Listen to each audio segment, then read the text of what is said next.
CEO's disabled daughter sat alone to eat her birthday cake, until a black man said, "Can we join you?" The room was still, save for the flicker of Maya's birthday candle. She sat at the long table, alone, in her wheelchair, her hands resting on the untouched cake. The door creaked open.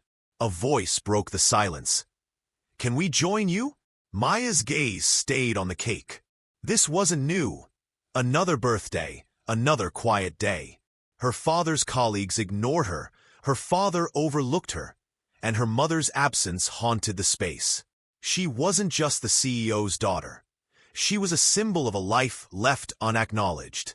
Alone in a crowded room, a group of executives walked in, chatting loudly, oblivious to Maya. They froze when they saw her. But Samuel, the only one who looked at her directly, didn't flinch. His voice was warm, steady. "Can we join you?" The others didn't seem to hear. But Maya felt his presence, his genuine care.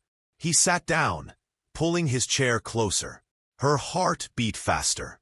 A stranger had noticed her, truly noticed her. The room continued as if nothing had changed, their voices blending back into the noise. But Samuel didn't mind. His gaze moved to the sketchpad on the table. "What's this?" he asked, nodding at her designs. She hesitated but showed him. A breakthrough idea no one had recognized. "This is genius," Samuel said softly. Maya's heart raced, her pulse thumping in her ears. For the first time today, someone saw her. Not the daughter, not the charity case, but the mind behind the design. Maya's hand trembled slightly as she showed Samuel more. He leaned in, listening, asking questions that made her think deeper. "You've been held back," he said, his voice low. Maya swallowed, her eyes filling with a mix of sadness and excitement. Samuel wasn't just complimenting her. He was seeing her potential, validating everything she had worked for in silence.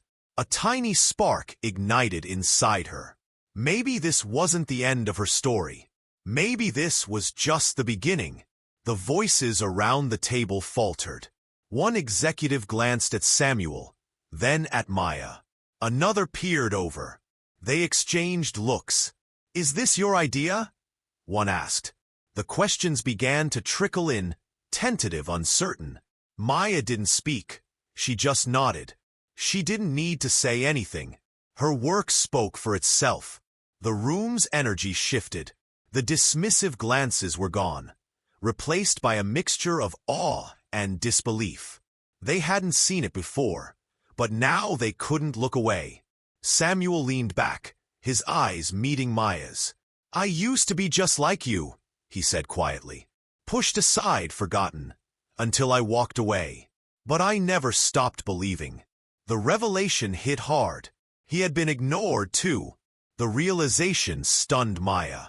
Samuel wasn't just a bystander. He understood her struggle. He was a part of her story. And now, both of them were rewriting it. The CEO stood at the far end of the room, watching, his face drained of color. The weight of his negligence hung heavy in the air. He couldn't speak. His silence said everything. Maya stood up, Samuel beside her. They walked toward the door, the room frozen behind them. As the door closed softly, the sound echoed in the now silent room. It wasn't just Maya's victory. It was the beginning of change, a quiet revolution in the making. Ever been overlooked? Sometimes silent brilliance speaks the loudest. What would you do if your moment came? Follow for more stories of hidden victories.